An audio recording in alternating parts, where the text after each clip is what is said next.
Hello and welcome to the BonkTable Podcast. I'm Mass and this is my co-host Mike. Today we're going to be talking about movement and positioning, but let's get into it and let me tell you who we are before we start any of that. Mike, would you like to go first and introduce yourself?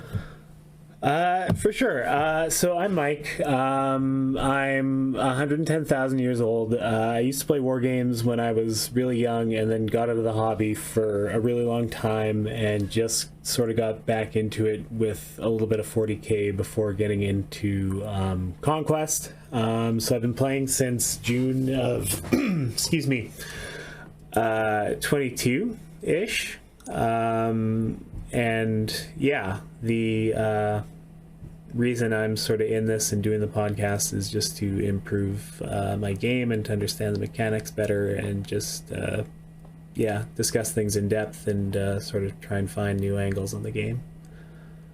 For myself, I've been playing war games since I was 19, so about 9-ish years now, and I started with War Machine, what was kind of a very tactical and rules-focused game, and after COVID, the War Machine meta kind of dried up. However, I did get a demo at our local game store about Conquest, because I was looking at it, the models looked really good, I liked the rank and file, and that was something I always wanted to get into, but I never got a chance because Fantasy closed up and turned to Age of Sigmar after. So I got that demo, and I was like, cool, I'm totally in.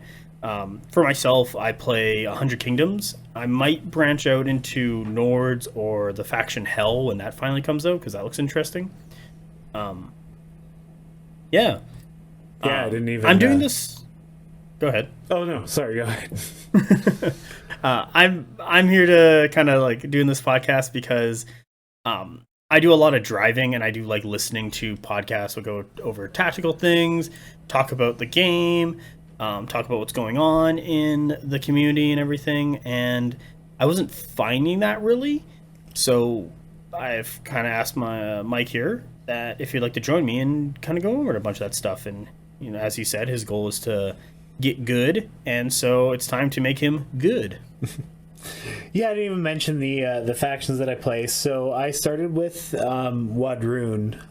Initially, I've recently branched out into Nords just to try out a different faction, because Wadrun is not necessarily the most new person friendly faction, just because of their mechanics. So just to get a better idea of things there. Also, I just love to like spend money on little guys. So having a second faction really helps with that. I do want to play Hell when they come out as well. I'm really interested in them. I'll probably talk myself into Sorcerer Kings when that comes out as well. The thing about so you can play with the stand user. Yeah, exactly. The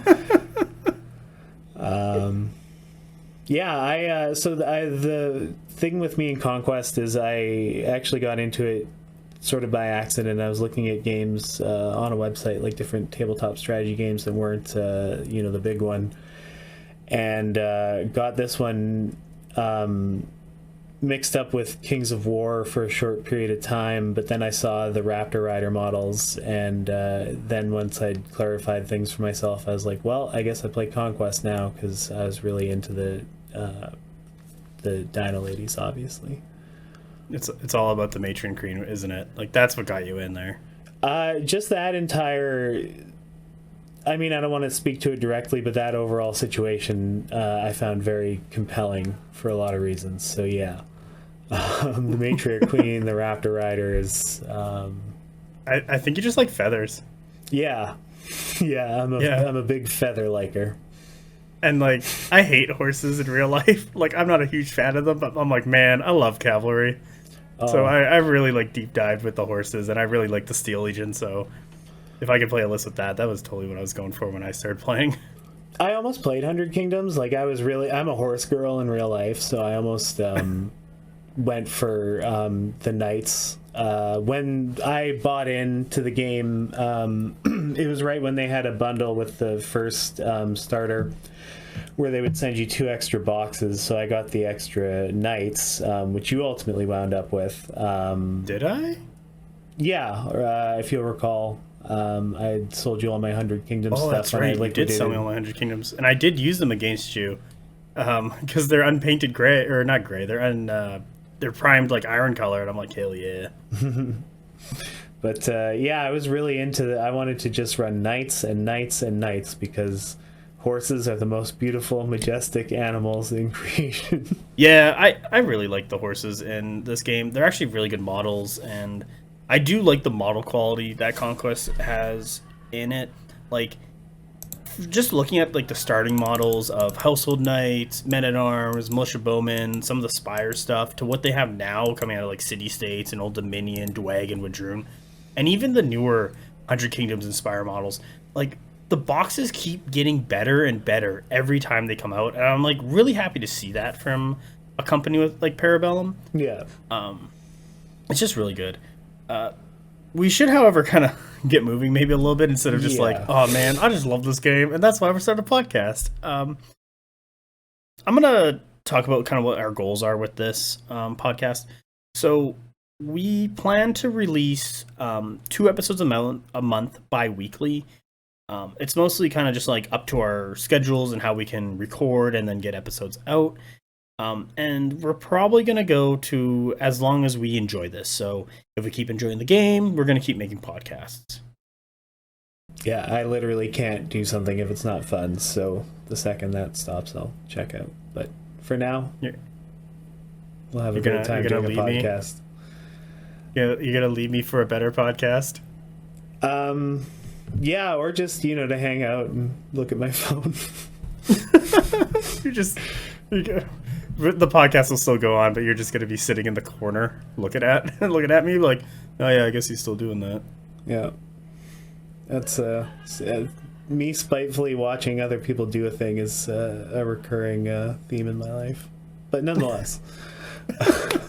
So, other things that BonkTable does is that we actually have a YouTube channel called BonkTable on YouTube. I'm currently been recording my games kind of like John Madden style, if you ever watch some football, some old school football, and just putting them up on YouTube. I would recommend watching from episode 6 and beyond because I do use a better mic, but if you do like the quality and can put up with a terrible audio, go watch episodes 1 through 5. They're actually like pretty good and insightful. It just gets better for audio at 6, and I would recommend everyone starting there though. That's fair. So for Parabellum news, we kind of want to go over like what's been going on with the company and what's coming down the pipeline for Conquest. A lot of people have seen the May to December 2023 catalog. We're just going to go through it really quick and kind of just like, if anyone's not seen it, because it's a little hard to find sometimes, and just kind of like flip through it. There are links in the Conquest Discord to find this, or you can ask like a Vanguard or one of the Parabellum staff for it. I actually couldn't find it on their websites, but we did find a link in Discord, so we should put a link to it in the description to this in the show notes below. Yeah. All right, I'll save that link and we'll do it. Don't edit this part out. This is amazing. So the production catalog, first thing we're talking about in here is Order of the Ashen Dawn. These are like the big tanky unit for 100 Kingdoms was coming out for the orders. I'm actually really excited for this unit to come out.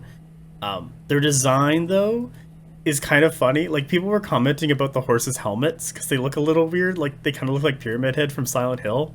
I think it's sick. I think that's so good. You want to be, like, harassed by your, like, primal fears? Is that what I'm hearing? Well, it's just, that's a grim-looking horse. I'm staring at these guys right now, and it just looks mean as fuck to have that Pyramid Head, even without the Silent Hill connection, which is hilarious. But they just see, the problem is the middle guy doesn't have the Pyramid Head. I'm hoping that when the kit actually comes out, there's a triple Pyramid Head option, because like a horse with a Pyramid Head looks like it's going to ruin your entire day. So I do have good news that there has been rumors from their staff that there is going to be optional heads for these horses. Nice. So you probably could run full Pyramid Head or full regular horse head.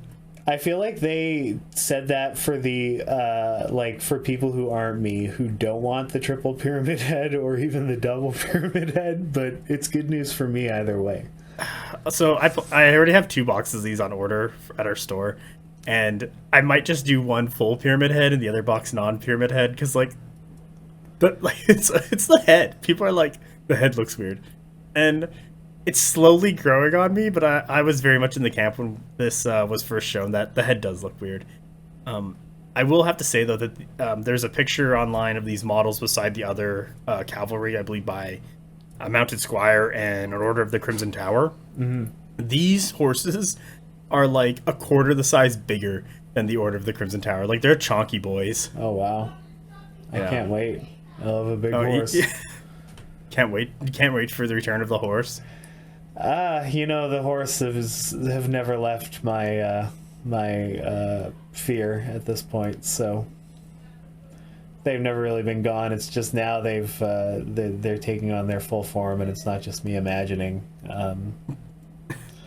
Should I? Crimson Dawn guys or Ashen Dawn or Crimson? Oh man, whatever. I feel like we should have a Frieza meme where it's just like, this is even my final horse form, and it's the horse transforming through all the horses in 100 Kingdoms. So So wait, is the Ashen Dawn a horse Super Saiyan, or is it like one of the higher? I'm not a Dragon Ball Z person, but as I understand, there's higher tiers of Super Saiyan. Yeah, where man. your hair Like, gets blonder and bigger. well, look at the horse. The horse has golden trimming, and it's bigger. So yeah, this is like Super Saiyan 3. Super Saiyan 3, the biggest Order 100 Kingdoms. So that's like the biggest perm that Goku has. Yeah, like it's the biggest horse, has the most gold. These guys are basically in the lore super soldiers, and they're like, it's like, Nan, you get to the Order of the Ashen Dawn, and you don't leave until you're dead or die of old age. And I don't believe any of them make it to old age. That makes sense. Yeah, they're not allowed families, so sucks to be you. I would simply keep a secret family. Oh yeah, that's it. That's what Yeah. we do here. Is it with the horse? It's easy enough. Well, whatever gets me there. I don't know. It's hard to say how things would play out in the magical world of Ia for me, but rest assured, I'd be taken care of. I'm pretty sure I would end up as a militia bowman and be like, my life sucks. Oh God. Yeah, that's the reality. Is we both die in different branches of the 100 Kingdoms militia. Probably very hungry, but you get to be a spear and shield boy, and I get to shoot a bow. Be like, all right, volley one, let's go. yeah. So I get What else is this catalog? We got some city states in here. The Doralites. I'm gonna mess up all these names. Are you better at English than me? I hope so. I'm neither good at English nor Greek, so this is going to be disastrous. I would pronounce that Dorilites, but that's almost certainly not right. And then people in our local scene also mispronounce Old Dominion and city-states names with such confidence that it messes me up as well. So I start to second guess what I thought I knew about mispronouncing things. So that only makes things worse. But so they get a couple of officers, which is nice. Lots of people, or some people, have expressed, in my experience, concerns about having to buy officer models, but I think it's I like having the option because I'm bad at kit bashing, is the long and short of it. Like, I know in our local scene, no one cares, like, if you take the officer or not. Like, I have a drill master that I never put on the Steel Legion's like command stand, like because I mostly forget about it. But I got one because he was just in the store one day, and I was like, oh, cool. Yeah. I don't think a lot of people mind. I know in larger like Parabellum sanctioned tournaments that they are looking for those officers / conversions, that you're looking for a 75% PB models. So like 75% of the model has to be from Parabellum, and the other 25% can be whatever. Yeah. I've made the suggestion before of replacing the bodies of each of the models with like pennies, just so that they're like a little cheaper. Mm-hmm. And just having their limbs and be like, oh, the penny people. That's fair. For units, they got the Egma and the Thoractides. These guys look like two different units of sword and board hoplites. I'm not exactly sure what these guys are going to be doing when they first come out. We don't have a City States player locally currently, but I believe one of our drag players is really looking at city-states to play. I'm gonna very smoothly and convincingly pull up the rules and look at them, and then make extremely snap comments and impressions based on looking at them right now. If I beat you too. But the Thorakites, Thorakites, Thorakites,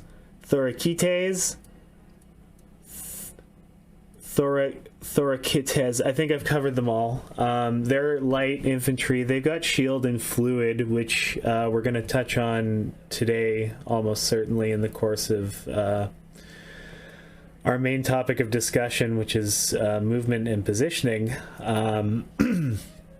So they look, I guess, pretty normal from what I understand of city-state stats. Defense too. Like, you can take a Big Daddy Minotaur with them, which... Ooh.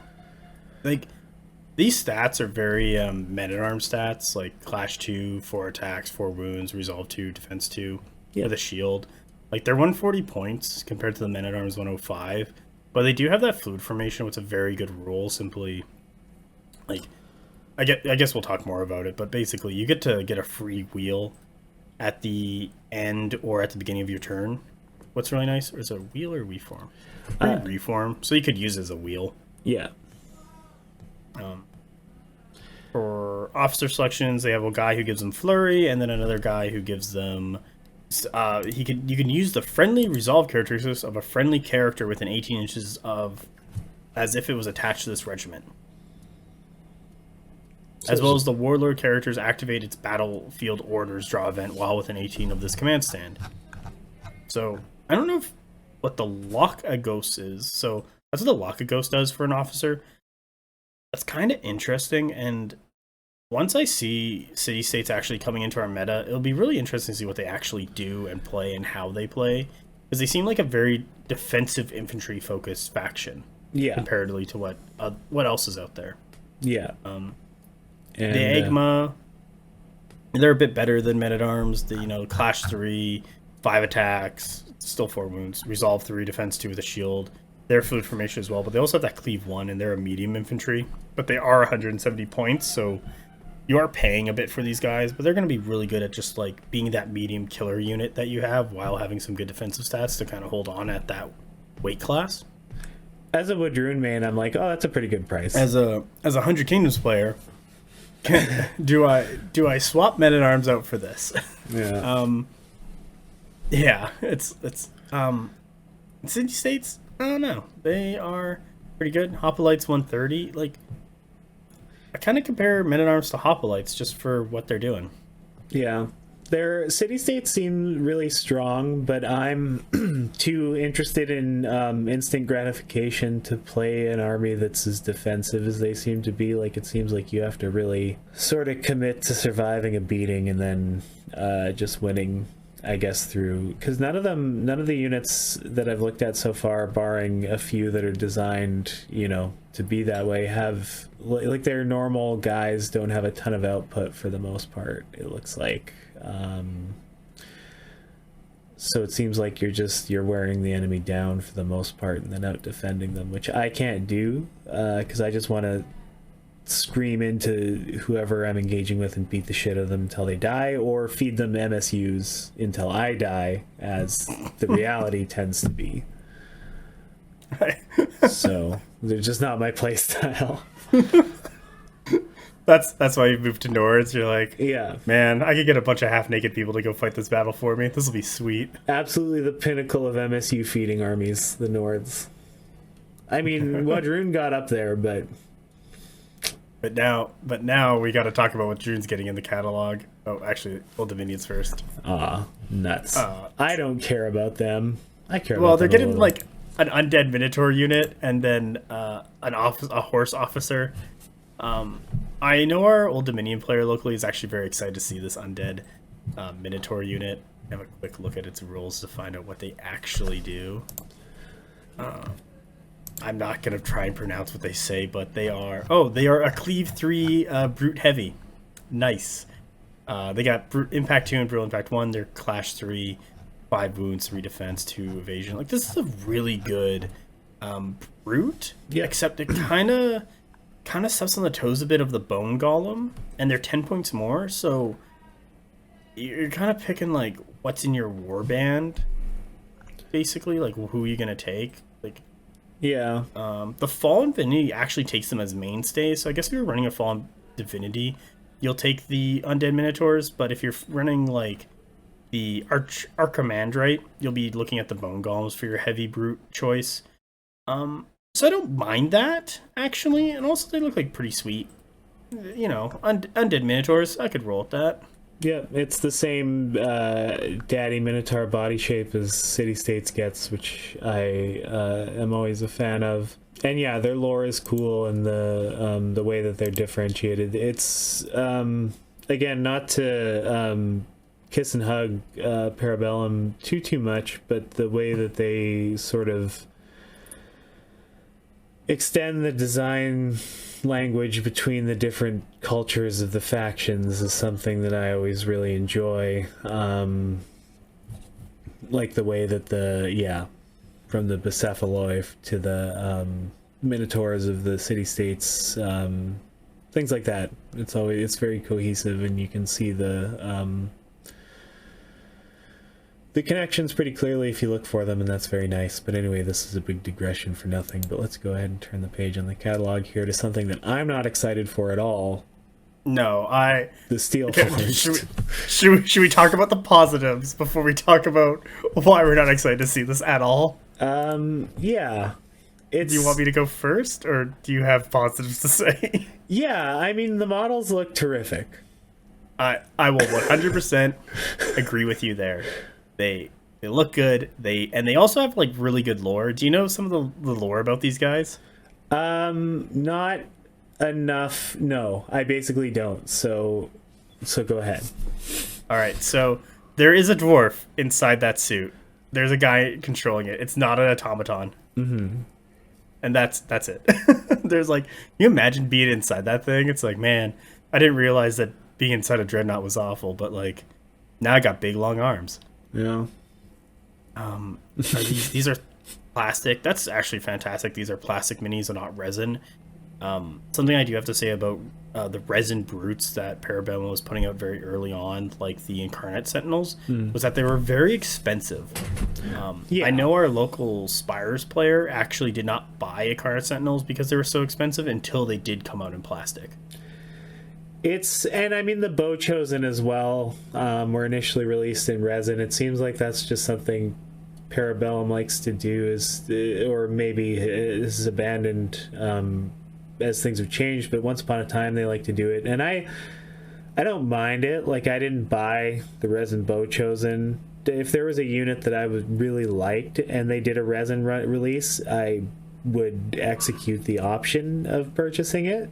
But I understand that it's cost prohibitive for people, so I like that they do move to plastic eventually. And it's the same thing with their character models. Like, it seems like a lot of them are moving to plastic as time wears on, which is probably for the best.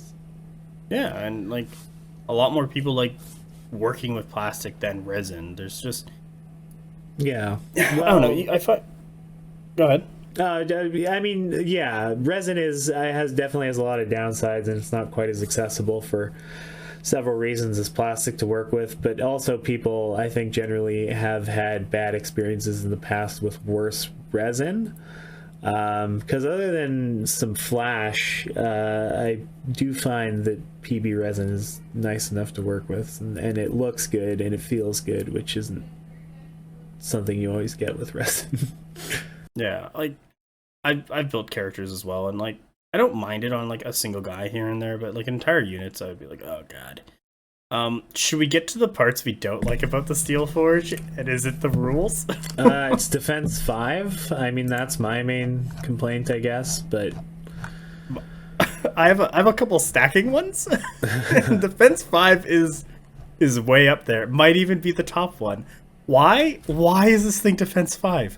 Like, oh my god. So it's a medium brute, so it's coming on early. It's 200 points. So that's kind of at like the top end of expensive stuff in the game is being 200 points. But it's defense 5 with evasion 2, resolve 4, and 5 wounds. Like, this thing is just not taking damage. And if you got to do damage to it, you have to put, like, the Minotaur Thespis, the ones with the dual, like, the two-handed axes who are, like, cleave 3 with line breaker, just to get it down to defense 2. Yeah. And if this thing ever gets into contact with Smite, does evasion, can you use Smite for, can you use evasion for Smite? Does it get through your defense rolls?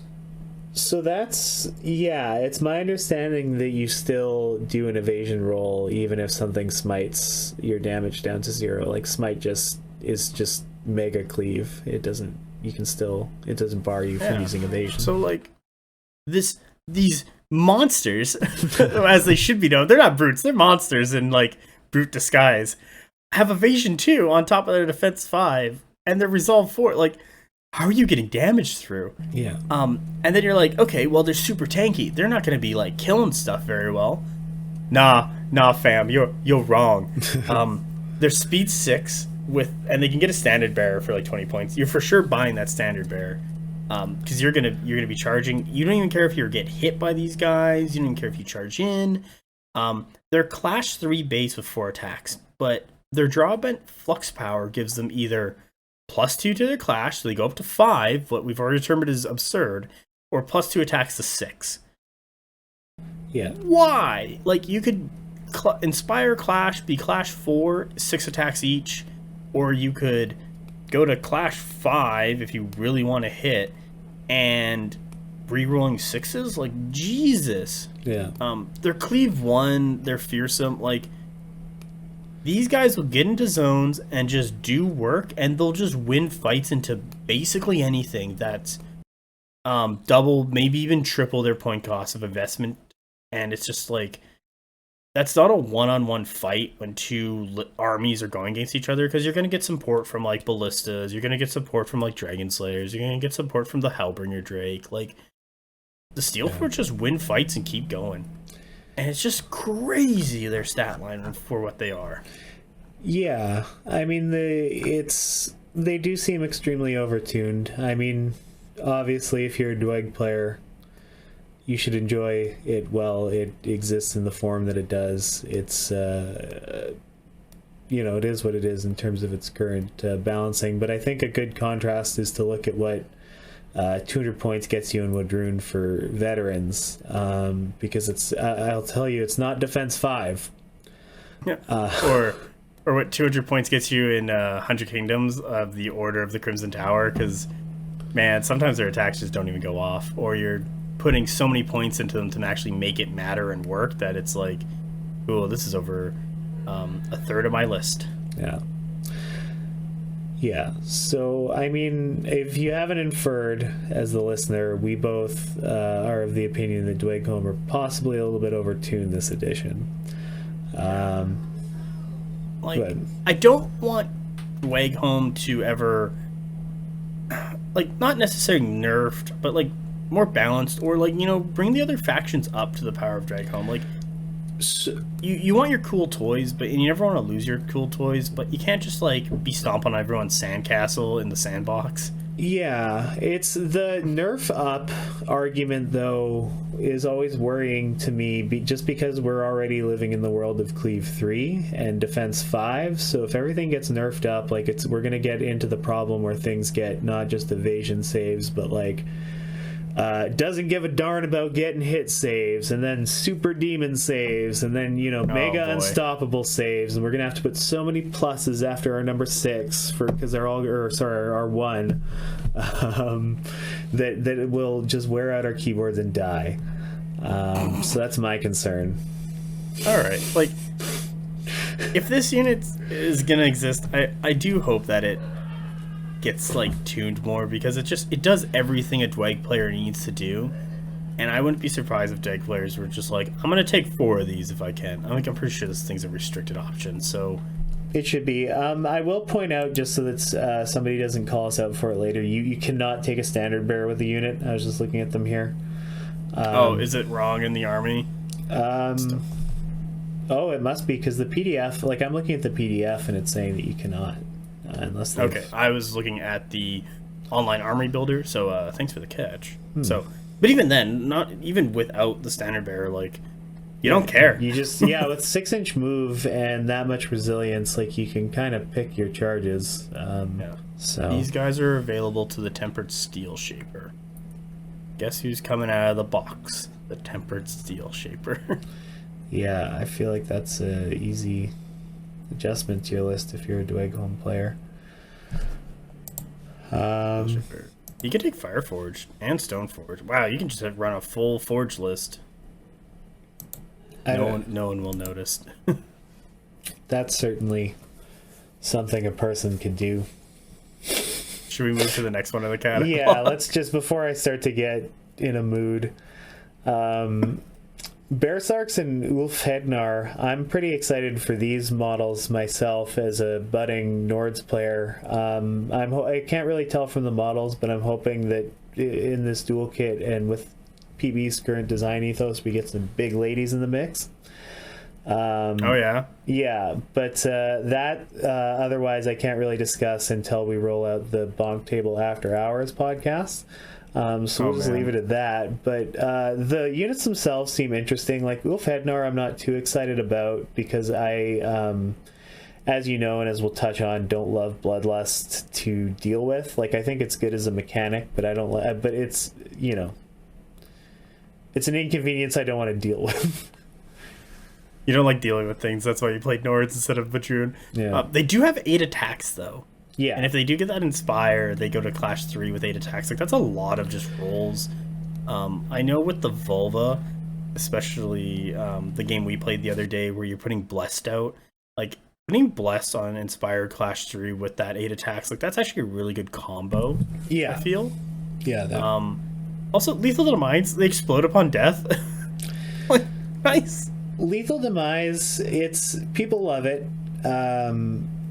I thought I liked it more than I do, but I don't just in principle like a mechanic that requires me to lose things for it to work.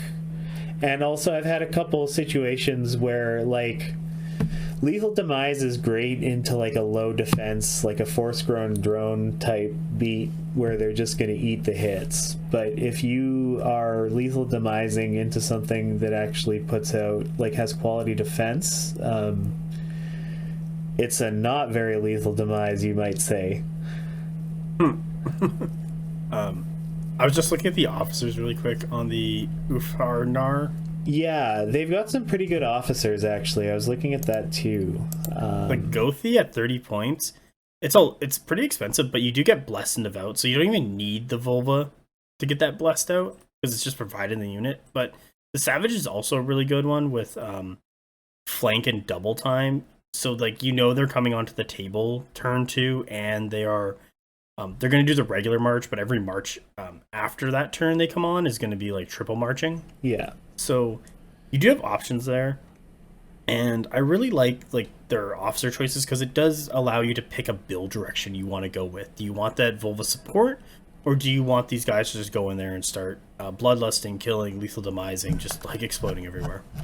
Yeah, they seem like they're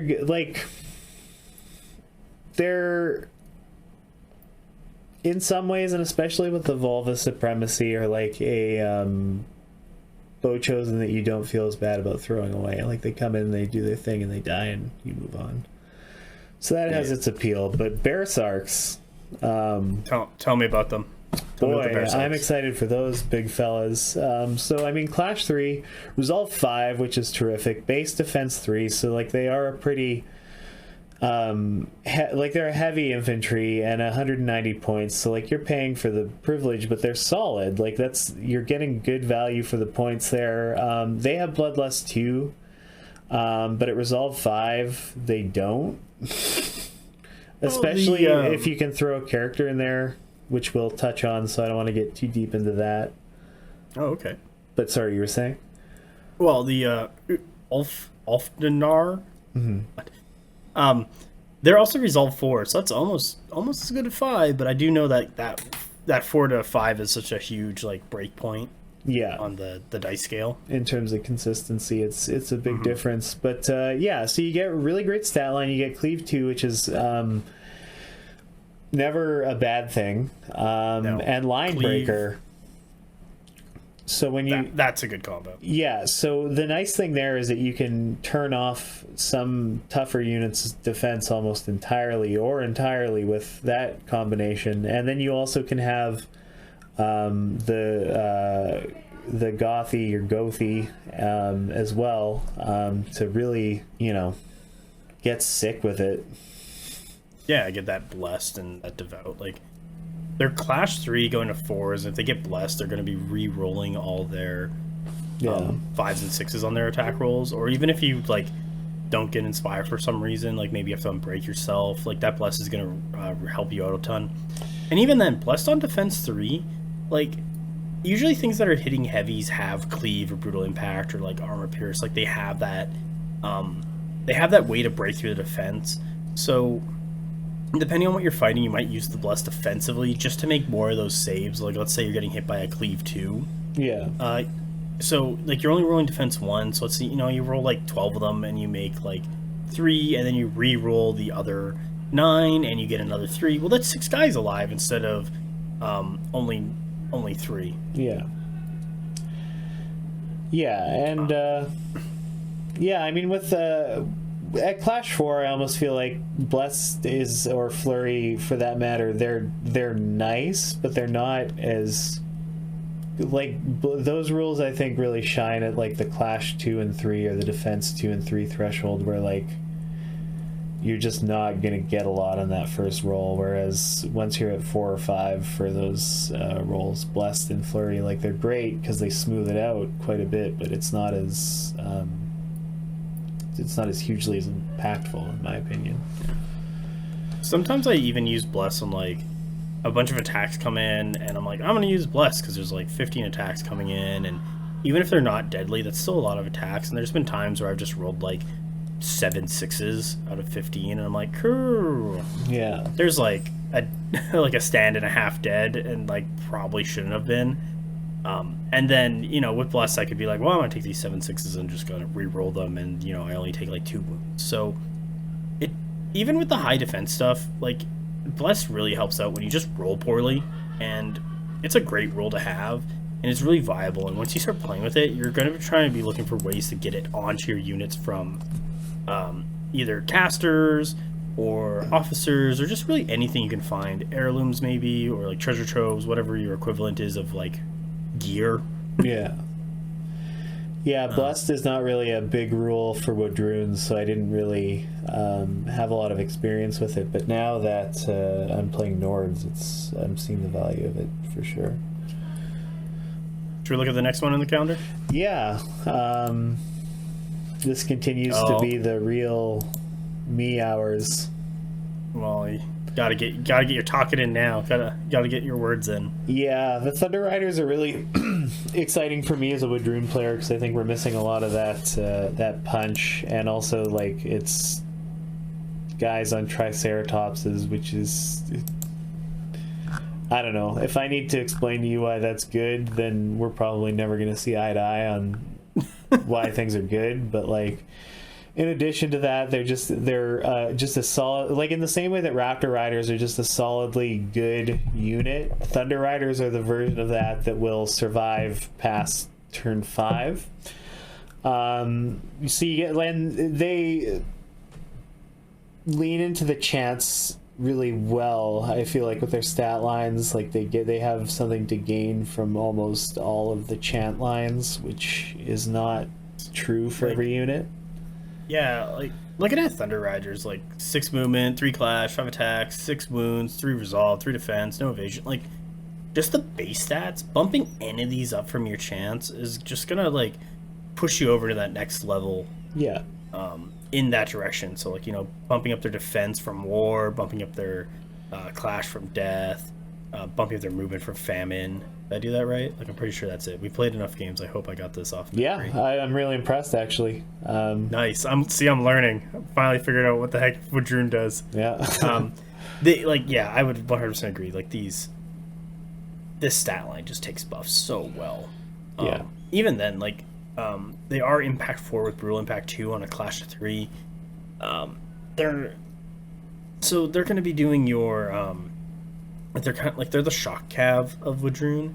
They do have line breaker, which is also like really good, just getting rid of bastions and shields, so you don't even need to hit from the side to ignore that stuff like a lot of other cavalry have to do. Yeah. And then trample is super nice because you can do that march charge, and then at the end of their activation, whoever they're still in contact with gets to take another 2 hits per stand in contact with them. Yeah. I think I could spend an entire episode explaining my insane theory on how anything that is effectively an extra like free attack phase is really valuable in this game. So that's why I'm really excited for Trample, because that meets that criteria almost exactly. Yeah. That might just be another podcast episode then. I get to sit back and relax. Yeah. Yeah, well, I rant in an unhinged way about a metaphor for how a gameplay mechanic works. I think people are really gonna love that. Just become a crazy person. That's the answer here. Become. Already are. Yeah. Chosen of Conquest. This is the next one on your list. Yeah, there they are. Chosen. So that's another one we need. Do you want me to go over what my thoughts are going into these guys from an outsider's perspective? Yeah, actually, I'm very interested in that. Okay. Like 230 points, so that is a bit pricey. However, I believe from your Scion of Conquest, they're like, are they just part of your mainstays? Yeah, they're a mainstay for the Scion. But so that's really pricey, except their stats are really good. Movement 5, that's regular, whatever. Clash 3, okay, pretty good. 5 attacks, pretty good. 7 wounds, okay. 4 resolve and 3 defense. Like, the resolve score is really good. The defense, at your point cost of 230, like, this is pretty, like, maybe it should be a little higher. Let's look at them all. They don't have shields, but they do have 2 weapons, so that's where they're getting their like 5 attacks from. But it is also a drone, so they're usually not that high on the defense stat. But they do that evasion 1, what's really nice if you're ever getting into like cleave 3 and line breaker and all that stuff. Yeah. And they got cleave 1. It's really good. They have 2 impacts, so it's kind of nice, just for that extra little bit of damage. And then they have fanatic, so they can just chant whatever they want. So you really get to choose what chant you want on this unit. So it seems like a very good jack of all trades unit.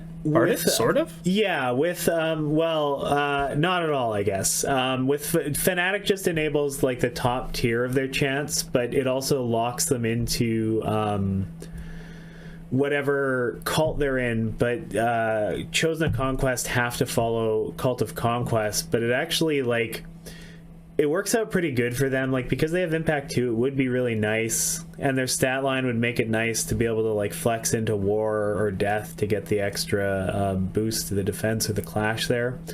And the famine boost would be nice, but with Cult of Conquest, like every time you chant, provided that you're going for tier 3 chants, which if it's a fanatic character, why in the hell wouldn't you?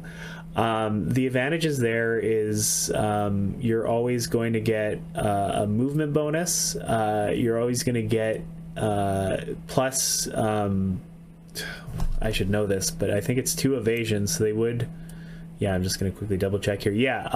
Plus 2 evasion to a maximum of 3, so they will go up to 3 evasion when you chant, and 3 actions. What? But you can't perform the same action twice except for a march action, correct? Yeah, it's still the normal limitations. So but that still lets you do some silly stuff. That's a march charge clash. Like, yeah, exactly. Like bam, like you're going places these Chosen of Conquest then. Yeah, and so many Wadroon units have to get a charge clash because they're not going to survive long enough to charge and then clash on the next turn. So anything that helps smooth that out is valuable for sure. Yeah, they're going to be a staple of my list building for sure when they drop. Yeah, this is what you're waiting for. But are you? Yeah, I actually really like Chosen of Conquest. Like their point costs, just with that like combination. I think that's why they're so expensive at 230. Yeah. Because like I've been hit from our local Spires player who did a March Charge Clash. Like, he did a character draw event to get a free March out to allow his Incarnate Sentinels to, like, move up another 7 inches. And then I got charged in Clash, and he, like, wiped out an entire unit of Steel Legion. So that is really good and really scary. And if you could just keep chaining along Chosen of Conquest with the Conquest chance, like, the 230 points for these guys, it's worth it. Yeah. Like, but it's also like, if you can get the chance. Yeah, but with Fnatic, it's... I mean, I won't know until I hit the table with them, but I feel confident just from my experience up to this point that it'll be pretty easy to keep them hitting, 2 and 3. Like, the main thing, I think, is getting that evasion on them, because that's what makes them stick around. But I don't think it would be too difficult to keep them, as long as you're building around it, to keep their chant up. So yeah, I would. If I ever hit you with Cleave 2, yeah, better be putting those chants up. If I ever hit you with like Cleave 2 for Steel Legion, you're like, I'm just Evasion 3. I'd be like, what the fuck? Yeah, this is bullshit. Fuck this game, and I'd be like stomping around at the other side of the table. Yeah, it would make anyone mad. That's why I love getting to Evasion 3 whenever I can, because it's just a truly a frustrating turn of events for anyone who encounters it. And I get mad too, so like, I'm paying the psychic debt just the same as anybody else when I have to try and kill a high evasion unit, but like, that's just that's what we do to each other as wargamers, right? It's just the arms race of like, man, how much can I screw over my opponent? Yeah. We go to the next page of the calendar, or the calendar. So, would you like to tell me about this beautiful creature in front of me? Yeah. What's it called? Dinosaur Time. So this is the Tauntaur who's getting retooled, but like there's so much going on with this model, and it's so good. You got the lady hanging off there with the spear, just getting at people, which I think is hilarious. The model looks terrific so far, in my opinion, especially now that we know it's going to be a super monster on a double base. Yeah, like, how do you think that's going to deploy? Like, you would have to double march on at the start, because of just like Oh yeah, it's like each of those monster bases are like 5 inches, and so now you have 10 inches. How fast is this thing? Let me go check that. Speed 7. Okay, so it can it can double march and have a little bit of butt wiggle room for its tail. Yeah. But I mean, you'd expect them to be slow, so that makes sense. Tauntaur, though, is getting retooled, we found out. So it's hard to say definitively how that's going to play out. Like, originally it was our shooter unit of the 2 dinosaurs, and it looked interesting in that form with like the vantage point special rule that was specific to it. Things like that. It had just a book of special rules, like Barrage 8 with armor piercing 1 and 14 inches. So it was essentially 2 stands of hunters, and then brutal impact 2, cleave 2, impact 5, line breaker, oblivious, relentless blows, trample 8. All great rules. Nobody's going to complain about having those. And then Vantage Point, which was let you take an additional volley even if you're in combat or if you already performed a volley. But -1 volley for the purposes of that free action. So that would bring you down to volley 1. But still, it's extra. It's free. So. Yeah. Also, looking at its wounds, 24 wounds, this is a chonky boy. Yeah. Yeah, I'm most excited for the Drum Beast and the Tauntaur, just because 24 wounds, even if their defense is not great, which it's pretty decent, it's going to take some time, even if you have great rolls, to chew through that. So, yeah, but... Oh, sorry, go ahead. Oh, well, you're kind of getting like a bus of a monster just because he's like 240 points. Yeah. And the Apex Predator is like a 190, so like even... For not that much, you're getting like a ton out of this, like, for your point costs. Yeah, but I mean, in a way, this is all academic since they're retooling Tauntaur, so we don't know what's still going to be there. But the Drum Beast apparently is going to be what it is. That's also a really exciting unit for us. Talk about the Drum Beast. Tell me about this guy. Look, his horns. Are there going to be like Ladroon guys on the back blowing into his horns? Like, because the picture only shows the beast itself and not the minis, like the like it does for the Tauntaur. I think those are just tusks, just decorative. Okay. Like you could totally turn that into like the Helm's Deep Horn from Lord of the Rings. Just get like a Gimli Wadroon guy up there. Yeah. I'm. They didn't show the models that are going to be on there, but there's going to be special. Like we're getting new rider options as well in the future. Apparently, possibly concurrent with these models, or who knows what the timing of that is going to be. But so it's hard to say how that's going to change things, but you've the model itself, another one. It looks thematically really good. Like the drum is what it is. I, for some reason in my head, imagine the drum beast to be a Stegosaurus, even though there's not really any practical way to ride a Stegosaurus because of the plates on its back. But it's also got a spiky tail called a Thagomizer, and that is cool. So I wanted that. You were the dino kid at school, weren't you? Yeah, I definitely was. That's there's no defense or denial that I can realistically except your dino life. Yeah, that's fine. There's worse things you can be in this world. I'm not the murderer, so I'm not the kid who ate glue. Yeah. Like during kindergarten. Exactly. I was the kid who was super into dinosaurs. Should we talk about the jump beast stats for a little bit here? Yeah. I think it's actually slightly better than the Tauntaurs. Like, oh yeah, Resolve 4, Clash 3, Movement 7. Like, same speed, bit higher on the Clash because he's more of a melee beater. Higher Resolve because he's a melee beater. Like, man, I just can't wait for this monster to get on the table. Do you want to go over sound of the drums? Yeah, so the what are the rules here? Expert drummers, so they get the drum beats, or sound of the drums. So sound of the drums is really great because you can't really make mistakes with your chants, and they're harder to disrupt because you can now, normally with Wadroon, once you hit 3 chant tokens, you have to chant if it's possible to. So characters can't and dinosaurs can't, but any regiment that activates when there's 3 tokens is going to have to do it. So this removes that obligation. So now if you've got 3 death chants lined up and your activations didn't work out because you made a counting error, as so often happens with me, or the state of things changed over the course of the turn, you're not, or you got charged by Household Knights and that unit you wanted to chant on got obliterated. Yeah, it's just gone. You have to chant on something weird way out of nowhere. Yeah, which happens a lot. So taking that out of the mix is really good. With Wadroon, anything that smooths out your chanting is really good.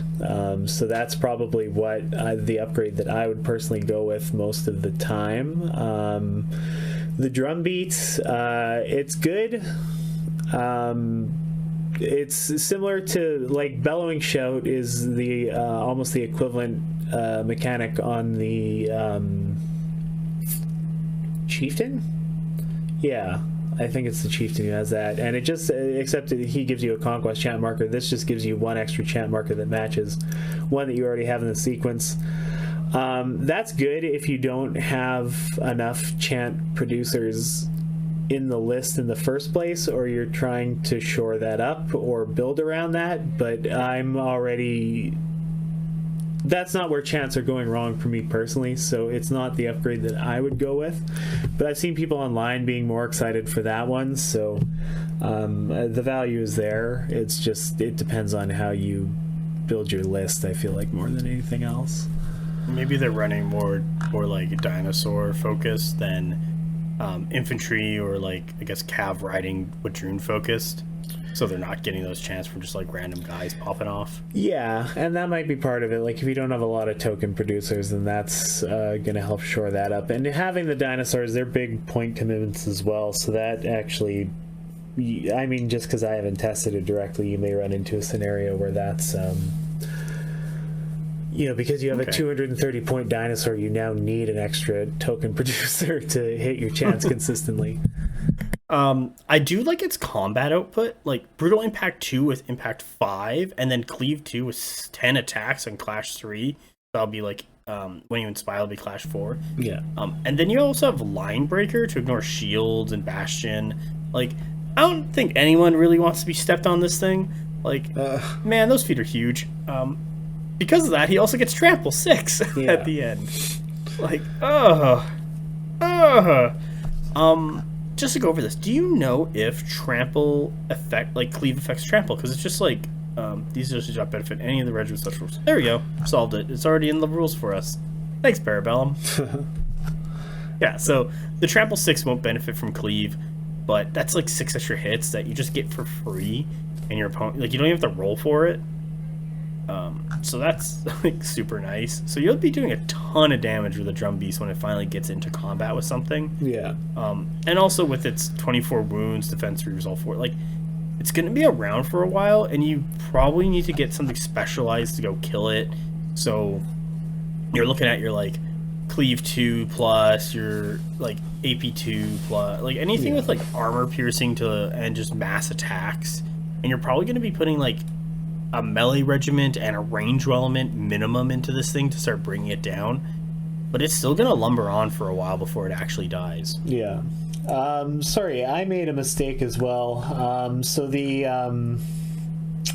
getting the option to chant or not is just part of the rules package that it comes with. That's not an upgrade. The upgrades that you choose between are either the pump an extra token into the mix, as I mentioned, or the other one is to Cult Shrine, which makes it Cult of Conquest, and then it benefits from the War Chant army rule, so it can actually chant, but it's forced to do Cult of Conquest. But that's, again, for the triple activation that you could, well, if there's a way to, I haven't looked into if there's a way to give it Fanatic, but even then, you're still getting it up to, what, 2 evasion, which is almost rude with that stat line. God. As well as the extra movement that you would get from the tier 1 chant. It's yeah, I mean, you can either have token smoothing or you can have an even meaner Drum Beast, so there's and they cost the same either way, so I think depending on what you're going with, they both have value. Would you replace the Apex Predator with a Drum Beast? Yeah, the Apex Predator currently is compared to the Tauntaur and the Drum Beast, like, yeah, I'd rather take either of those. The Apex Predator is unfortunately in need of a little work. Like, it's costed competitively, and if you use it right, I do feel like it's better than it seems, but it got nerfed a little too much from 1.5 to 2.0 in my opinion. Okay. Next page on the catalog, we got the 100 Kingdoms Foundry exclusive St. George and the Dragon. There's no, like, it's just an outline. I think there is, like, a visual of this, like, kind of around where you can kind of see it, where it's just, like, in resin. I have one on order just because I'm like, you know what? I didn't pick up the Joust, and also I didn't really care for it this much. This one just seems like really fun, and I'm really excited to, like, have this character be a character, like, in my list. We represent, like, a character, like, maybe Order of the Crimson Tower, like my Noble Lord. Like, this is just, like, a fun one if you want to get that exclusive resin model. These look really nice and really beautiful, and if you want to spend money on it, go right ahead. Like, they're really good. Yeah, from what I saw, I think I saw the same photo of the sculpt, and it looks excellent. Like, it's just a cool idea. Again, I like the way PB takes stuff from history and sort of adapts it to the settings. So to see a Bible story that, or not a Bible story, but I guess a Christianity adjacent story that I've always found interesting, you know, re-rendered in the game is cool. So I'm inclined to buy one, but also, like, you know, am I going to spend $200 on a thing for a faction I don't play? Probably not, given that this is my $600 dinosaur year. With this catalog coming out, I probably just have to be realistic about what I can splurge on, and a unit that's not functional to me is not that. But wonderful if you have a reason to get it. I would definitely encourage anyone who wants it to get it because it looks sick. I'm gonna get this. I'll even paint it up. If you want, I can paint it in front of you, and you can just be like, "Why am I tied to a chair? Yeah. What time is it? Where's my family?" It's like, shh, we're painting now. I mean, that's just a weekend for me, so. Let's get into the one-player starters. So, Parabellum is coming out with a bunch of new one-player starters for version 2. The first one here is the 100 Kingdom starter. It's featuring the Mounted Noble Lord in his warband, so that's going to be Mounted Squires, Household Knights, Household Guard, and Men-at-Arms. So the two mainstays in this are the Mounted Squires and the Men-at-Arms, and then the two restricted are the Household Guard and the Household Knights. This is actually a really good start for 100 Kingdoms. It gives you a bit of flavor of the infantry aspect as well as the cavalry aspect of 100 Kingdoms, and I wouldn't tell people no if they bought 2 of these starter boxes if they were getting into the game and looking for an expansion, like what to buy next, because having doubles of all these things is just really good for a 100 Kingdoms player. Yeah, it's a solid start, it looks like. These new starters across the board generally seem to be a good starting point for new players. I mean, overall, these are all things I've gone up against between the 1,400 Kingdoms players that I encounter regularly locally. Hey, there was only like 4 of us who showed up at that 8-person tournament. Yeah, it was only exactly half. Only half. But maybe some other. It's like, you should tell those other 100 Kingdom players to stop playing 100 Kingdoms. Yeah. I'll talk about the Spires starter. So we got the High Clone Executor. Looks like a unit of Force-Grown Drones, a unit of Bound Clones, Marksman Clones, and Brutes. These are all kind of really nice. I'm not super into what Spires is building and using. I know you'll probably use the Bound Clones and the Marksman Drones and the Force-Grown Drones a lot. Not so much with the Brute Drones. I think they've kind of started to fall out of favor since the Lineage Highborn and the Avatara have been coming out, and then going into the Incarnate Sentinels. Like, those units have been kind of replacing what the Brute Drones have been doing and just doing it better. Yeah, I don't think I've ever actually gone up against Brute Drones on the table. I've only gone up against them as proxies for other units. RIP. Do you want to do Dwag? I know you love Dwag. Yeah, I love them so much. So this seems like, I mean, if you're starting Dwag, this is probably where you want to be at right now. Like, there's the whole rig there, which to me is, because I love a dueling guy, seems like the most appealing starting point for a list. Personally, you get the Fireforged, who are a real pain in the ass to play into, but they have the shoulder-mounted cannons like G1 Transformers Soundwave, which I've always thought was really cool, and their armor is always painted a nice color. So those are some of the nice things that I can say about Dwag Home units. It looks like there's a unit of Hold Warriors there, which is, you're going to need some of those. Dragon Slayers, I guess, are always going to be a staple of Dwag list building.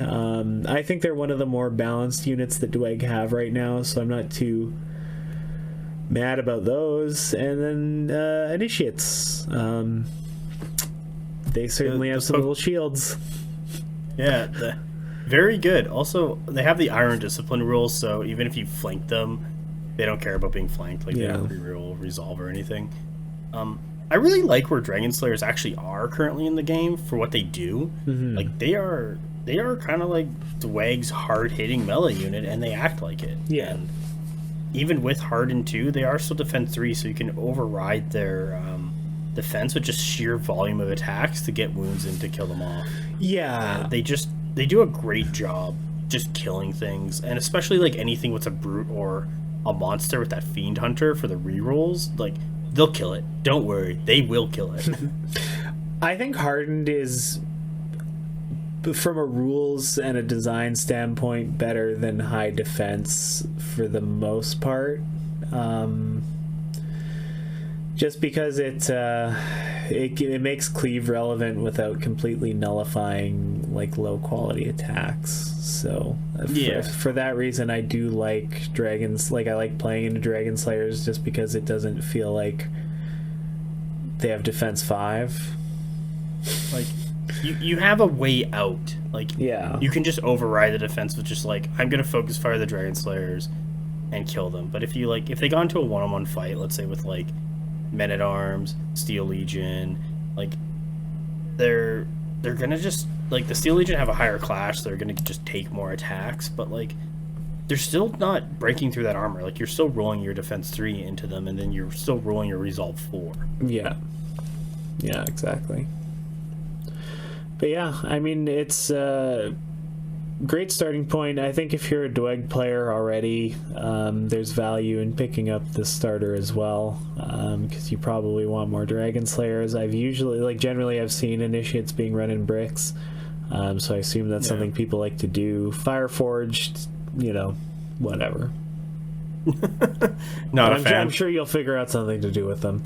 And Hold Warriors, generally speaking, I've found the mainline Chud infantry you can never have enough of, even once you have enough of them. So pretty good there. I guess moving on to Nords, unless you have any other things you want to say about the Dweghome one. No, like picking up like 2 Dweghome boxes if you're first getting in, like you said, it's good.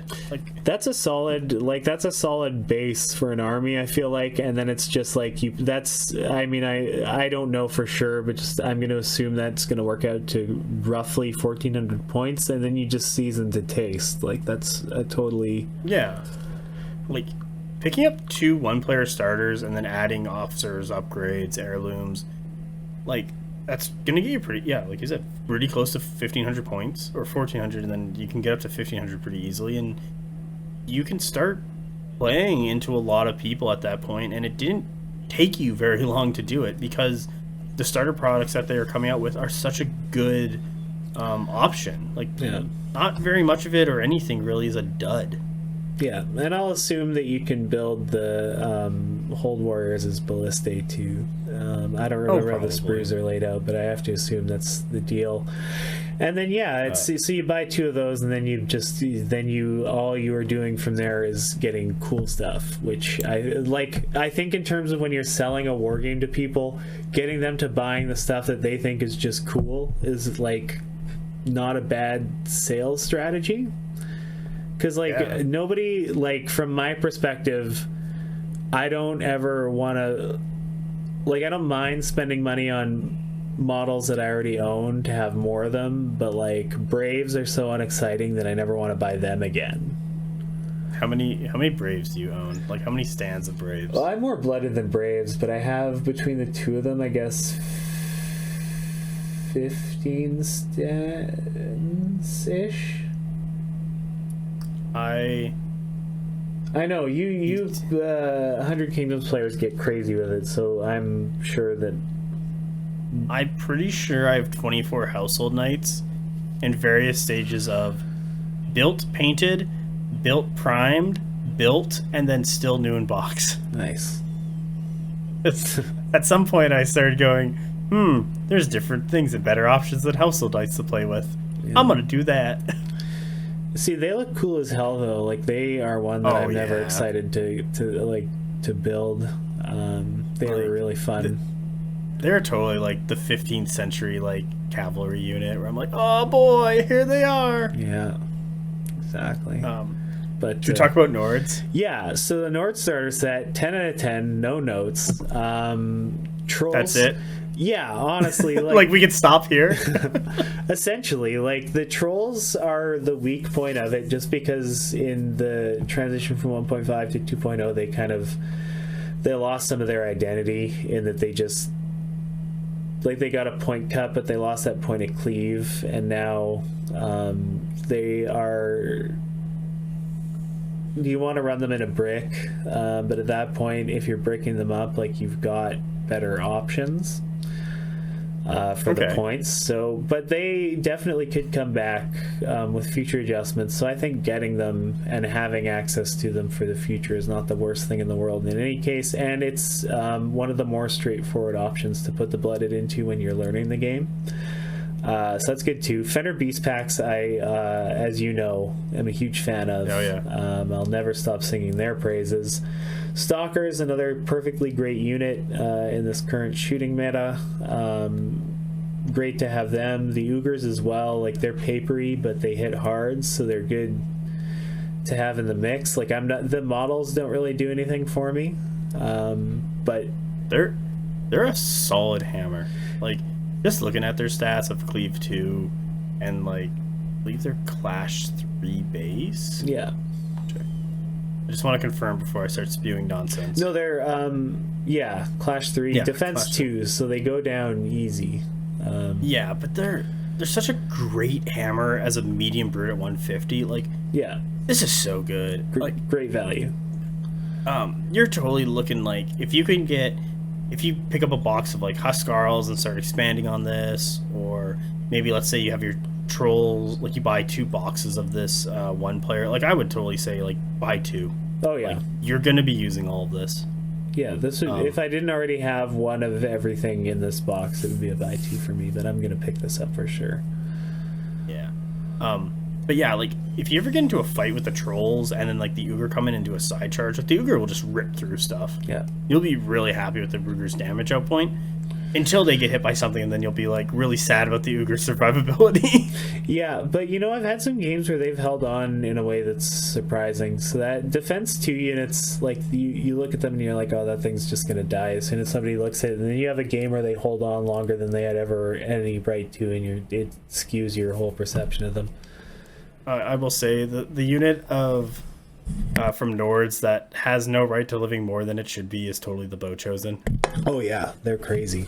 I can't get over it. Should we go to the next player starter? Because, like, recommendation, buy 2. If you want to get into Nords, buy 2 of these. Yeah, you'll be happy. Easy enough. I mean, honestly, you could say the same thing about the Woodrune starter currently, just with shooting being where it's at. What are you talking about? Is that Slingers? It's a dual kit, so assuming that you get both, like, you would probably, I mean, I would tell you to build 2 Slingers, but you'd have the option to build Hunters as well. I would strongly recommend anyone to pick up 2 of these kits just for the dual Slingers. That's blooded. Yeah, you'll be taking the blooded. Raptor Riders are really good. Hunting Pack need work.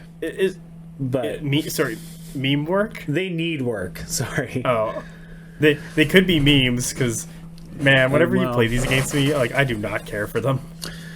They're I don't know. They're hard to, with the way things are currently, it's hard to, like, I loved them in 1.5. They were one of my favorite units to use because you could, like, ruin the person's whole game just by messing up with their deployment, by forcing them to play around the hunting packs. And then if they don't deal with it immediately, it gets a crummy little side charge into you and uses opportunists to, like, to hurt you pretty bad. Yeah, but then they nerfed their survivability by quite a bit. Like, they took away, they used to be evasion 2, and I think they lost a point of movement too, but I don't have a 1.5 document anymore to double check that. But the problem is now too, they have Vanguard wait, I feel like it's not Vanguard, but it's one of the similar rules, and I'm just going to quickly double check. No, it's Vanguard. It's Vanguard. Okay, so they're going. So yeah, that used to be really good because you could shoot them up, and they stayed 8 movement, so I'm full of shit. But so they have Vanguard, so you can shoot them right up there. But the problem is now they just fold to the first thing that touches them, and nothing else is really going to be there to support them. So they're what I would, and I've expressed this to you and any living soul that will listen to me in the past, is that if you cut them by 30 points and got rid of Vanguard and just made them our chaff unit, they'd be perfect. I'd run tons of them. But that's not the world. Yeah, just to run in and be speed bumps. Like, yeah, all right, I'm in your face. I've charged you, or I'm in the way. Like, you have to charge me, and I'm just gonna sit here. Like, yeah. Like, I think they're paying for just like the 140 is being up there just to not have them be oppressive, I guess. But like, you're right. They have no defensive capabilities, and when we have played before, I've just shot them off the table. Yeah. Or like, you've got them forward, and I march something on that will just handily deal with them before they can be a pain. Because one of the problems with them, I find, is that they get too far forward. Yeah. Exactly. A lot of people want to run them just like full load as fast as you can, get to the opponent's side, lock down that reinforcement line, lock down their deployment. But as you've been doing that running, your opponent sees them coming, picks something to counter deploys, kills them, and they didn't do anything. Yeah. Like they didn't really get anywhere. I do kind of like say keep them back. Have them just run around in your lines for a bit, kind of just like muddle about for a while, and then like once the lines start crashing, like sneak into the back. So like that's kind of tougher, because currently with scenario you want to be up the table, because turn 2, people are scoring and they're looking to score, and that's how you win, because you can no longer table your opponent to win. Yeah, and that's so yeah, go ahead. I was just going to say, that's the other thing, is right now, list building for Radroon, like, a non-scoring light is probably the most competitive slot in the army currently. So even, like, the way that you're saying to play them, like, that does make a lot of sense, and it's probably a better application of them. But even then, like, if that's how I'm going to use them, like, why wouldn't I just take hunters, Or why don't you just take Raptor Riders? Like, yeah, Raptor Riders so good, Hunter's so good. Like, yeah, there's just better options, and they also work better with, I guess, your overall list and your chanting. yeah. So the question is, would you buy 2 of the Wadroon 1-player starter? I mean, I still would. Like, the hunting packs, even if you... So, lots of people like to use them as basing decorations as well, because they're little dinosaurs. So there's always... If that's something that's valuable to you, then you can really look at it as you're getting the other 3 units, and then that's just... If you need to do mental gymnastics to justify wasting money the way that I do, that's one way that I do it. So,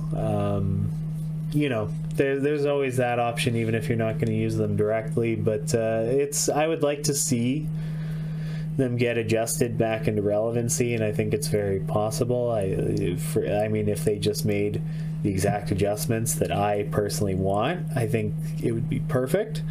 So it's just a slam dunk change that I've already done the work for there. If anybody wants to, use that as a guideline. But no, it's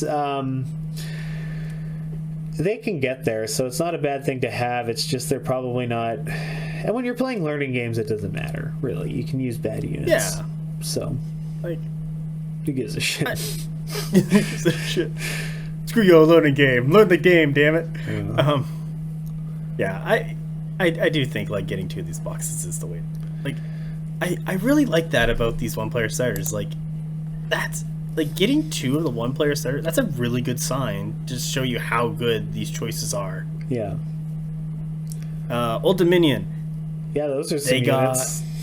Yeah. I'm not going to be able to say any of these. I know roughly that is the on foot, not Stelly Ghost. Don't quote me on that guy. Says Chigo. Yeah, he was the strategy man. I'm kind of bad at their names. Like it took me like 3 times to say Archimandrite, right? That's fair. So you got, from the looks of it, you got a unit of Legionnaires, you got a unit of Praetorian Guard. I gotta go find their cavalry, because it's not just called like Horseboy. Oh god, Cataphractoid. Cataphractoid. Yeah, I did it. No help. Cataphractoid. And then you finally have not the Vergrandian Guard, you have the other one. It's in here somewhere. Oh boy. Athonatoi. I said that wrong. Thanatoy. I think it's just a Thanatoy. I was like in French immersion school growing up, so I want to say a Thanatois. In fact, that's how I'm going to start pronouncing all these units, just to be obnoxious. The Catafactoire, the Athanatois. Oh my god! Yeah, you hate it already. Now, no, they should all be French instead of Roman. I'm into that.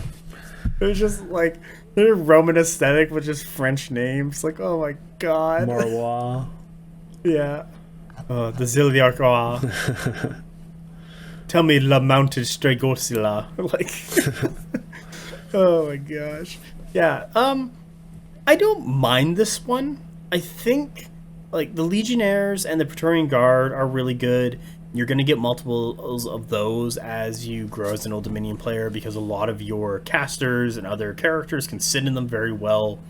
And you're also going to be looking for them as chaff to die for your Dark Power pool. Mm-hmm.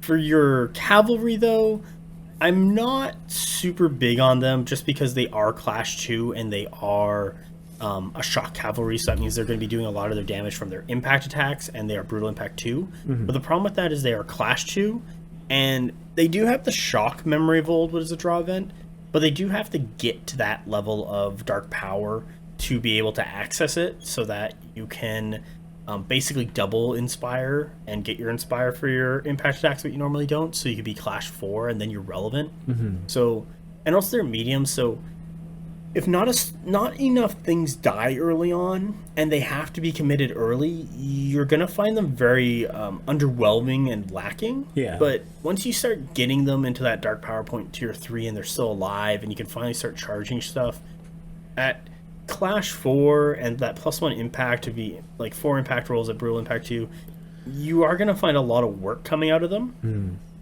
But you have to be careful, and that's kind of the problem they have. What did we call these guys? The Athanatoy. They're very much just like melee, like just dual sword melee killers, like 6 attacks, Clash 2, like defense 2, evasion 1. Like everything in Old Dominion has evasion 1, but flurry for that reroll, so that's really nice on their low clash. Yeah. And then they get memorable counterattack. Like, they're your infantry blender. They're not going to be doing any of the heavy lifting for like breaking through armor, but they will blend infantry very well. Yeah. I don't know if you want 2 boxes of this. I wouldn't say no to it, but I think you might want to start looking for other places to expand out your troop selection. Like, you want to buy more Legionnaires, you want to buy more Praetorian Guard, you want to start getting to other characters like the Hierodeacon and the Archimandrite are very good characters that a lot of Old Dominion players should be looking forward to very on. And they'll be sitting in Legionnaires, so you're looking for those. Yeah. I haven't seen much of the cab be used. Just it has not been effective from the times I've had to play against it or seen it be played. And a lot of people are turning their Athanatois into Varangian Gardois, or La Vagrandian Guard. Are they Varangian not a dual kit? I thought they were. They are. Yeah. They are a dual kit. I just, like, sometimes in the Conquest starters, they don't add all the sprues in for those dual kits. Oh, I see. So I don't know if they're going to do it now, but I do remember for the old school 100 Kingdom starter, they did have the Household Guard and the Gilded Legion sprues on the same one, so it is there. Yeah. So maybe turning your Anthratras into Varangian Guard, you'll see a lot more out of them, because that's also a very good unit in Old Dominion. Yeah. Yeah, that seems like a good one for them. Looks like lastly we have city-states. They're new, so if you're wanting to get into city-states, this is the way to go. That's really it. Yeah. It's featuring a lot of their infantry, what's fine, and a unit of Minotaurs, what's also good. This looks like their Minotaur Thespis, so this is like your Cleave 3 line breakers, so this is going to be your hammer, and it's going to be very good.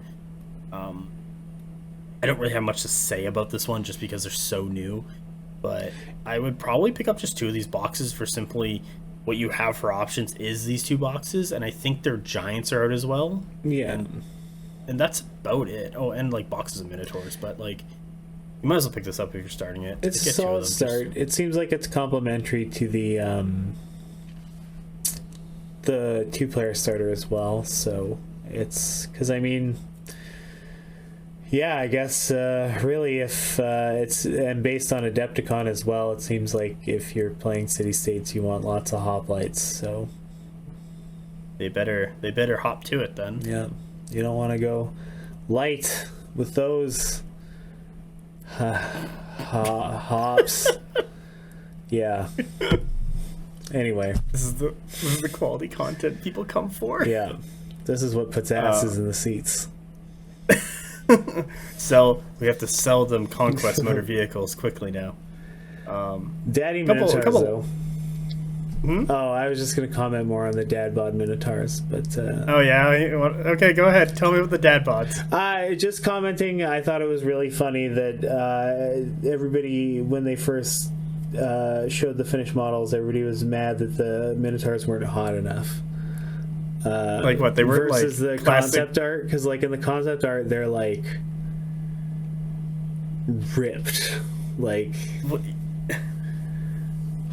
definitely have not been drinking water all day just to like look a little extra more cut type thing. Like just like statuesque. And now these they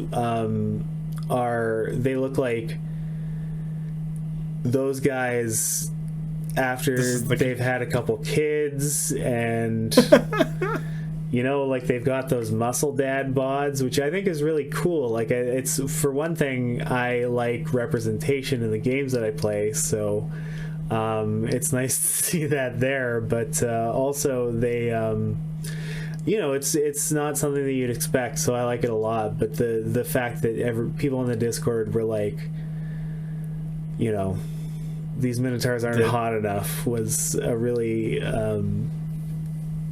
just a funny turn of events. It just amused me. So I always comment on just the daddiness of the Minotaurs every time I see them now, to the detriment of our podcast. Oh no, this is I think it's funny. Do the daddy Minotaurs take care of all the little hoplites? It's like, oh, well, maybe they're like, they go to war, and the daddy Minotaurs are like babysitting their kids. Like, all right, go play on the battlefield. Well, that's why you embed all right, them Jimmy, in the units, stop pushing right? that guy. Yeah, that's what the auxiliaries are. It's just daddies. Yeah, auxiliary daddies. Oh man. Once again, something I'm involved in goes down the same dark road that everything else. In any case, let's get to the next page. Something I've been really excited to comment on. Oh no! Okay. The 2 Artisan series models, actually, I looked at it initially and I was like, oh, it's just the Mounted Chieftain. That's not as exciting. Although that is exciting for different reasons. Well, do you want to talk about the Nords Artisan series then? Yeah, so the Mountain Jotnar, I think it's... I know you've been excited for this. Yeah. I hate how useful the Mountain Jotnar is as an actual unit on the table, because most people will agree, well, the Mountain Jotnar in its current form is serving a look. It doesn't necessarily have the same cool or badass factor as the later giants do, which I think is probably the politest way I can think of to explain that. Can I explain it? By all means. He's got that dad bod. Yeah, he looks like he's worked in construction a little too long and has not taken care of himself. Yeah, that's fair. Are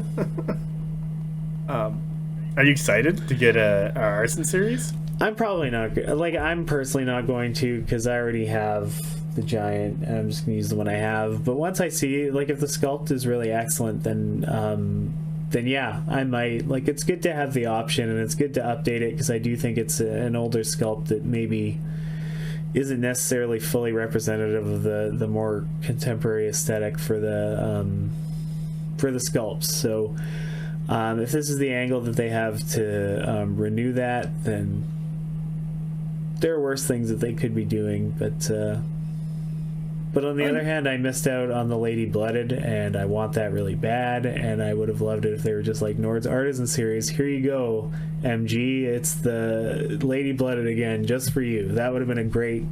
Again, PB, if you're listening, fantastic idea for an Artisan series. Just more Lady Blooded. Yeah. Send them all to you. Yeah, give me all the Lady Blooded. DM me for my deets. Yeah. I have a P.O. box or now. if you're a Lady Blooded. Yeah, these are the options. Yeah. I think they released the Lady Noble Lord, and it's like, man, this is Brianna Tarth, and I'm like, oh man, is this where my life is going? Am I gonna go get a Lady Noble Lord? I think that's a great precedent, though, like giving you the gender swap options with the characters when they are getting released different ways, whether it's mounted or not mounted, or limited edition or a resin re-release, or whatever the case, or resin to plastic, all those different options. Just because it's people in my experience really like that. I like to run lady versions of units whenever I can. I just think it's cool. So I'll always take that option when it comes up. But at the same time, if there was a lady unit and you gave me a really cool gender presentation sort of flipped version of that, and it was cool, I'd be really into that too. So I don't know. It's just more options are always nice. So I think that's a good practice. Like the Mulva, the male vulva. Yeah. Or it's a mole person. I'd be down for either. And there's instances where it maybe strains the lore as it's been established to do that gender swap. For example, with the Artisan Mounted Chieftain, that's probably always going to be a guy. There's you're not always going to see it, but I think when it is an option, it's pretty cool. The Mounted Chieftain was really great because, first of all, it gave us an indication that there would be options for the Chieftain just even beyond the Brood of Omora. So, I really like if they gender swap it or they change it up or do something special with an Artisan series for characters, just because I'm probably gonna get 2 of them just because of how the rules work out, where you can run in tournament play 2 characters and 8 of the same regiment. So yeah, having that difference of character in each unit, kind of they're not the same person, they don't look identical, and usually what I do for something like that is I actually kit bash, or I convert it, or add a little something extra to that second character. The first one's usually the base because I'm lazy. Yeah. And then the second one I'll spend a little bit more time. I'll fancy up the base, or I'll change up the color scheme, or I'll start adding skulls to it or something. I'll start having fun with it. Yeah. Just because I want to have, even though it's the same thing, I want to have 2 of them look different while I'm playing them on the table. And usually people will be like, oh, that looks sweet. I'm like, yeah, thanks. Yeah, exactly. On our next page, it kind of gets into I guess the tournament edition packet. So that's just if you're running a tournament and you go talk to Parabellum, they'll give you alternative shields and heads and stuff for prizes. There's a Living World narrative kit. I think our local Vanguard wants to run a narrative event at some point coming up. We should probably bother him, because I did take his Conquest narrative book at one point, because he's like, hey, you haven't received stuff during our slogan read. I'm like, I love books, give me this. And then he had the big map, and I wanted that too, and he's like, no, I want to do this for a narrative thing. And I'm like, fine, but I want it after, because I'm going to frame it and put up on my wall. Yeah. So also the Living World narrative play kit has the 3 new faction kind of how do I explain this? The 3 new factions, kind of models that represent the factions the most. So for Hell, there's the Dragon Guy. For Sorcerer Kings, there's the Sorceress Lady and her stand. And for Dogs of War, there's the Mercenary General Guy. Those look really nice, and I do like those coming out, let's say, early, so that you can add them as retinue or officers to your units. And that's what a lot of our local players have done when they've gotten models like that. I know there was the old D Nazgul looking guy, there was the Whisper lady with her like antler back piece and like stuff like that. Yeah, and the city state like hoplite. Yeah, I got the Weaver's preview model, and she is my tactical one retinue for when the Volva brings her wife to the battle. Yeah, so. Wonderful. Like, I do like those from Parabellum, and also allowing you to build and have them for your retinues. So, like, yeah, it's great. Really cool. Speaking generally though, like about Project 8, Project 7, Project whatever. Yeah, it was Project 8. Project 13. I do think it's funny that out of these 3 models, it's like 2 of them respectively sank their faction from winning the competition at different points. Yeah. So that's amusing. Like, I think they're all great looking models, but just in terms of like being exciting and making you want to vote for that to be the next faction to come out, like obviously the sorcerer lady with the magic monster giving her a behind hug is gonna just blow everything else out of the water. That's a lock. Yeah. I grew up with Disney's gargoyles, so like the Hell model was pretty cool to me, but I understand that it's not going to be everyone's cup of tea because it's just a buff guy in a weird mask with metal wings. So it's not necessarily like, it doesn't have that pop the same way the sorcerer lady does. And then the other one is just a guy in armor, and he looks good, but like it's look at the options here. If you sit me in a room and there's some sort of terrible gargoyle man or just a guy in armor and with no context or information, you say pick one, I'm gonna probably go with the gargoyle. This is your speed dating. You got basically an Imperial officer with fancier armor, gargoyle man, and then lady with fire, like sexy lady with fire elemental. Yeah, even with all 3 in the mix, I still choose the gargoyle man. Oh man. Choose the gargoyle. I just wanted to play with the dragons. They're like, hey, we're gonna bring our dragons. There's like salamanders and stuff. And everything about them is so cool. I'm totally down for hell. Like the lore bits, I was like, man, this is cool.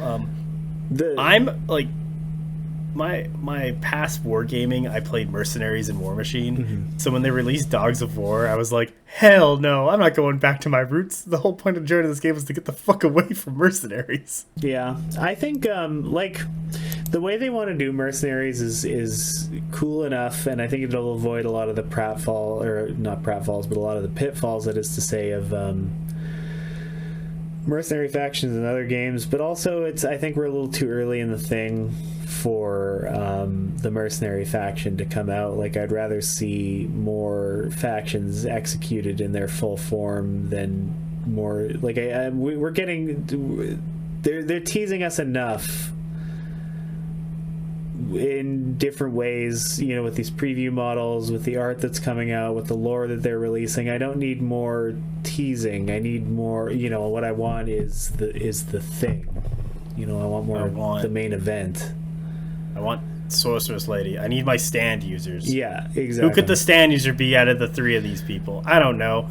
Maybe the one with the fire demon behind her. I want those 3 nasty little dwarves. I read the description for the 3 named character dwarves for Hell. Yeah. And they're just so shitty. They're just such like perfectly executed gross little assholes for the setting that like it's a crime that we don't get to have them playing a more active role in things yet. And also like the goth doomer Nords, just everything about it is cool.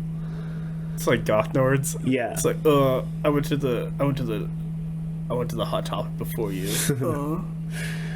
Man. Damn. Yeah. Like, you know what? I'm kind of actually interested when Hell releases and they get into the living world, like who the characters are. Like, is it the creepy little dwarves running around? Because they're the only people who have like a personality and can move. Or are they going to be like, here's Dragon Man, first of the gold wings, and he was the first Dragon Man made, so like here's the lore on him. But it's like, creepy dwarves, where you at? I'm sure that, like, I think for the living world it'll be like, you know, there'll be some gross looking sallow Nord guy whose name is like you know, Bjorn loves Bergenberg? Bauhaus, and he's like he's just some cult leader for the whatever they're called, the Drower cults or whatever. Here, let me read from something you've sent me before. Oh God, it's not gonna potentially be appropriate for a podcast. Well, it's gonna be Bobson Dugnut or right. Ray Misgriff. Like, Yeah. some of these like weird names you've sent me. Those Japanese NES game baseball credits. Perfect. Names. But it was like there's that what was her name from the Living World, the dwarf character. She's not really The cool one who's like, I'm just killing everybody. Yeah, and she's got a really, for me, what was a really badass name. But then I showed it to somebody in a Discord that I'm in, and they were like, "What's up with that name?" And I was like, "It's like Slayer of Adversaries or something." I could look it up, but I'm not going to, because why should a podcast be informative or accurate when you can just listen to somebody say things that they half remember in an old man yells at cloud type way? Look, everyone, an old man is speaking. Gather around. Yeah. This is so bad. I'm trying to find her, like, on the Living World map as you talk about. There she is. Adria, Ruin of Strangers. Ruin of Strangers. That's a title I would love to carry. Man, you could do it, but then, like, how many strangers are you ruining on a day-to-day basis? Like, are you? I mean, these are days you like not holding the door open for people? These days, not many, but in my heyday, I was definitely ruining it for a lot of strangers. So, you know. Last page on the catalog as I swag way over there. Conquest actually came up with an app, so if you haven't had this thing yet, it's basically the online army builder on your phone, but way better. It loads really quickly, provides the rules really quickly. It's really nice to build in, and the developer gets the bugs like pretty quick when they pop up. Like, there was a bug early on where if you put a regiment to a warband and then you went into that regiment, and let's say you added 2 stands going to 5, and then you went into the banner or the officers to add those into your regiment, it would reset the regiment stands back to 3. But the developer actually fixed that in like 3 to 4 days. Was pretty quick considering it's one guy. Yeah. And I would say just like go get the app. It's on the App Store, on the Google Play Store. This thing's fantastic. I use it all the time.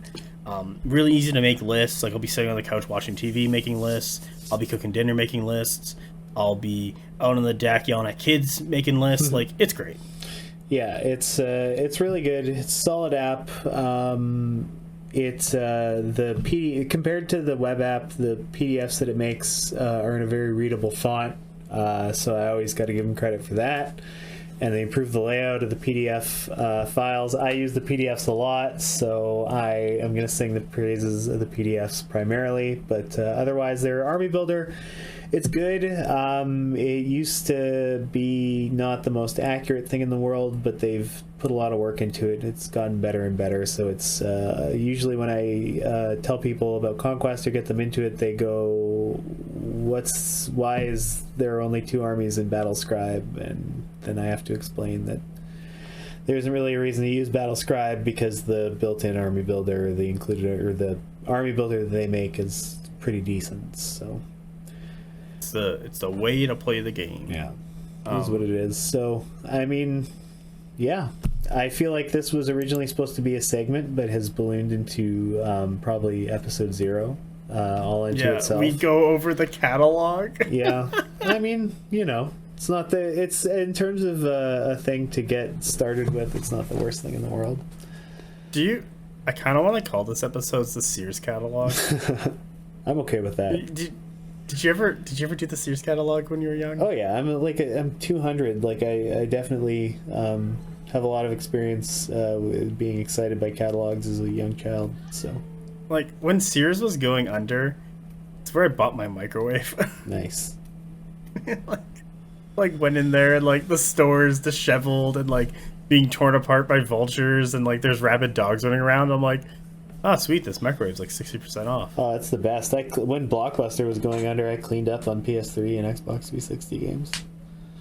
Oh man, did you buy the PS3 and the Xbox 360, or did you just like give me all the games? Well, I just had them, so I was just I just whipped in there and bought every game they had. I should have done that when Blockbuster.